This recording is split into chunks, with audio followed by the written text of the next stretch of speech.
Nursery rhymes are short, traditional songs or poems for young children. They are often very old, passed down through many generations. Many of us remember these rhymes from our own childhoods. Think of Twinkle, Twinkle, Little Star, or Baa Baa, Black Sheep. These simple verses are a child's first step into the world of literature and imagination. They use rhythm and repetition, which babies and toddlers find very appealing.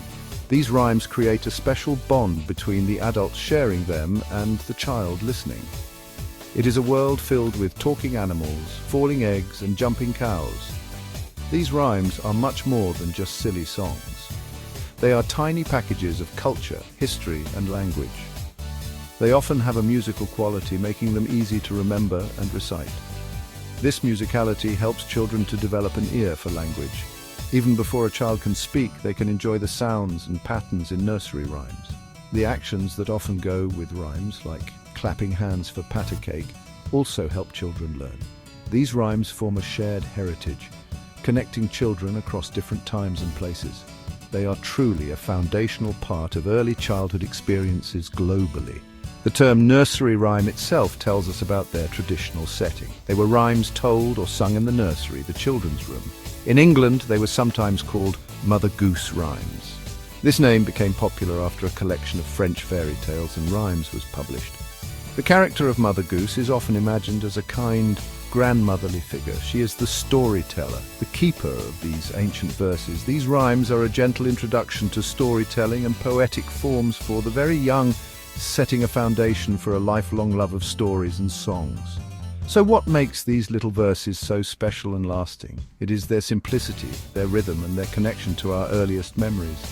They are often a child's first experience with poetry and wordplay. They can be funny, soothing, or even a little bit mysterious. Nursery rhymes open up a world of imagination for children. They invite children to play with words and sounds. They help them understand the world around them in a gentle and fun way. These rhymes are a timeless tradition, continuing to delight and educate children just as they have for centuries. Perfect. Many nursery rhymes have fascinating histories, stretching back hundreds of years. Some rhymes that seem like simple, innocent verses for children might actually have hidden meanings. Scholars believe that certain rhymes could be linked to real historical events or people. For example, Ring a Ring a Roses is often thought to be about the Great Plague. The roses could refer to the rash, posies to the herbs carried to ward off smells, and a tissue, we all fall down to sneezing and death. However, there is not always strong proof for such dark origins, and some say this theory only appeared much later. Consider Humpty Dumpty. We all know he sat on a wall and had a great fall. Many picture Humpty as a fragile egg, but the rhyme never actually says he is an egg. One popular theory suggests Humpty Dumpty was a large cannon. This cannon was supposedly used during the English Civil War in the 17th century. It was positioned on a church tower wall, which was then shot at and destroyed. The cannon, Humpty, fell and could not be put back together by all the king's horses and all the king's men. This shows how rhymes can carry echoes of past events. Baa Baa, Black Sheep is another rhyme with an interesting possible history. It dates back to the 18th century. Some people think it is a complaint about high taxes on wool. In the rhyme, the black sheep has 3 bags of wool, one for the master, one for the dame, but also one for the little boy who lives down the lane. This last bag might represent the share taken by the English crown or powerful landowners. The black sheep itself could be seen as unusual or valuable, and its wool highly prized or taxed. Again, these interpretations are debated, but they add a layer of intrigue. Then there is Mary, Mary, quite contrary. How does her garden grow, with silver bells and cockle shells and pretty maids all in a row? Some suggest this rhyme refers to Mary Tudor, also known as Bloody Mary, Queen of England. The silver bells and cockle shells might refer to instruments of torture. The pretty maids all in a row could be a reference to a device like the guillotine, or even to her ladies-in-waiting. While these specific historical links are often speculative, they show how nursery rhymes can become vessels for collective memory and social commentary, even if their original meanings are lost or transformed over time. Nursery rhymes are wonderful tools for early childhood education. They are not just for fun, they help children learn in many important ways. One of the biggest benefits is language development. When children hear rhymes, they learn new words and how sentences are put together. The repetition in rhymes like "the wheels on the bus" helps children remember these new words easily. They start to understand the sounds of language, which is called phonological awareness. This skill is very important for learning to read later on. Listening to rhymes helps children distinguish between different sounds. Rhymes also boost memory and concentration skills. Children love to learn rhymes by heart. Trying to remember the words and the order of events in a rhyme like "Old MacDonald had a farm" is a great memory exercise. When they sing along or recite a rhyme, they are practicing their concentration. They learn to focus on the task of recalling the words and actions. This ability to concentrate will be very useful when they start school. The patterns and sequences in rhymes help to develop cognitive skills. These skills involve thinking, problem solving, and understanding concepts. Moreover, nursery rhymes help develop early math skills.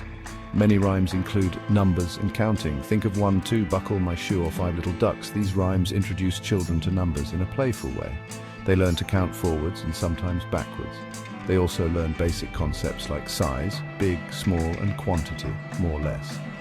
The rhythm and beat of the rhymes can also help with understanding patterns, which is a fundamental mathematical concept. This playful introduction to numbers makes maths less scary and more enjoyable for young learners. Finally, nursery rhymes encourage social and emotional development. Singing rhymes together in a group helps children learn to cooperate and take turns. Rhymes like "if you're happy," and you know it, help children express their emotions. They learn words for feelings and can act them out. Sharing rhymes also creates a strong bond between children and their parents or caregivers. This shared experience is comforting and builds trust. It provides a safe space for children to explore language, movement, and social interaction, all through the joy of simple, timeless verses. Section 4. More than just play, deeper meanings and developmental boosts. Beyond the general educational benefits, specific rhymes often carry layers that aid development. Take "Twinkle, Twinkle, Little Star," for example. This rhyme doesn't just teach about stars, it encourages curiosity about the world. It makes children wonder about things they cannot reach or fully understand. The simple melody and gentle words can also be very calming, making it a perfect lullaby. Singing it can help soothe a child before sleep, promoting a sense of security. The vocabulary, like "diamond" and "wonder," expands a child's word bank with descriptive terms, fostering an appreciation for poetic language. "Itsy Bitsy Spider" or "Incy Wincy Spider" is another excellent example of a rhyme that teaches valuable life lessons. The spider climbs up the water spout, gets washed out by the rain, but then climbs up again when the sun comes out. This simple story teaches children about perseverance and resilience. It shows them that it is okay to face setbacks, and the important thing is to try again. The accompanying hand actions, mimicking the spider's climb, the falling rain, and the shining sun, also help develop fine motor skills and coordination, which are crucial for tasks like writing and drawing. Consider Jack and Jill, who went up the hill to fetch a pail of water. Jack fell down and broke his crown, and Jill came tumbling after. While some historical theories link it to French King Louis XVI and Marie Antoinette, or to local English stories about measures of liquid for a child, it's a narrative. It tells a short story with a sequence of events. This helps children understand cause and effect. Jack fell, then Jill tumbled. This narrative structure is a precursor to understanding more complex stories. It also subtly introduces concepts of helping each other as they went together to fetch water. "Row, row, row your boat" is a deceptively simple rhyme with profound implications. Gently down the stream, merrily, merrily, merrily, merrily, life is but a dream. This rhyme can be sung as a round, teaching children about harmony and singing together. The actions of rowing involve rhythmic movement, good for gross motor skills. The lyrics themselves can spark early philosophical thoughts. The idea of life being a dream or flowing like a stream introduces gentle metaphors. It encourages a calm, joyful approach to life's journey, a simple yet powerful message for a young mind to absorb. Section 5. A global chorus, nursery rhymes across cultures. Nursery rhymes are not just an English tradition. They are found all over the world. Every culture has its own unique set of songs and verses for young children. These rhymes reflect the customs, values, and even the landscapes of their specific regions. For example, in Japan, children might sing about cherry blossoms or rice balls. In African countries, rhymes often involve drumming rhythms and stories about local animals. This diversity shows how universal the need is to soothe, entertain, and teach children through rhythmic language. It is a shared human experience. While the words and tunes may differ, the purpose of these rhymes is often very similar. They help with language acquisition, teach cultural norms, and foster a love for music and storytelling. Many cultures use rhymes to teach numbers, letters, or good behavior. For instance, a French child might learn Frère Jacques, which is known in English as "Are you sleeping, Brother John?" This rhyme, with its simple melody, has traveled across borders and been translated into many languages. It shows how some rhymes have a universal appeal that transcends cultural boundaries, becoming part of a global childhood. Comparing nursery rhymes from different cultures can be a wonderful way to learn about the world. It helps children appreciate diversity and see that while some things are different, many human experiences are shared. For example, lullabies are common everywhere, designed to soothe babies to sleep. Action songs where children clap, jump, or dance are also found in most cultures. These activities help children develop physically and learn to follow instructions. Exploring these global rhymes can broaden a child's perspective and encourage an interest in other languages and traditions from an early age. The themes in nursery rhymes can also show what is important in a particular society. Some rhymes might focus on family relationships, while others might emphasize respect for nature or the importance of community. By listening to and learning rhymes from various parts of the world, children and even adults can gain insights into different ways of life. These simple verses act as small windows into other cultures. They remind us that the joy of a catchy tune and a playful string of words is something that unites us all, no matter where we come from or what language we speak. Section 6. The enduring charm. Why nursery rhymes still sing to us. Nursery rhymes have stayed popular for hundreds of years and they continue to be loved today. One reason for this is their simplicity. The language is usually easy to understand and the tunes are catchy. This makes them easy for children to learn and remember. Parents and caregivers also find them easy to recall and share. This simplicity means they can be passed down effortlessly from one generation to the next.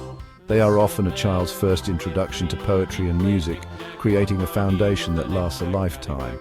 Their timeless nature is a key part of their appeal. Another reason for their lasting popularity is the strong emotional connection they create. Many adults have fond memories of hearing nursery rhymes as children. Sharing these same rhymes with their own children or grandchildren is a special experience. It creates a bond between generations.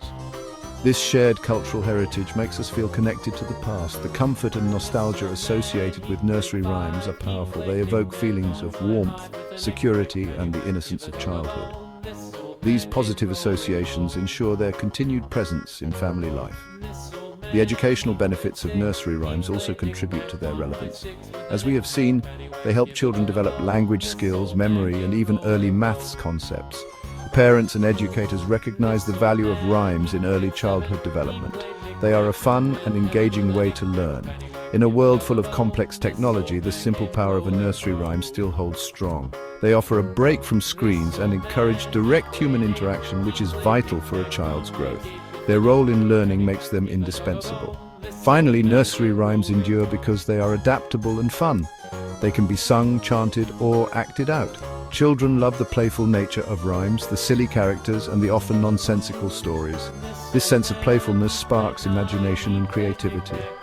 While some rhymes have ancient origins, their core appeal, the rhythm, the rhyme, the story, remains timeless. They continue to evolve with new illustrations and sometimes slight variations in wording, but their essence remains. Nursery rhymes are a joyful and fundamental part of childhood, and their charm is unlikely to fade away anytime soon.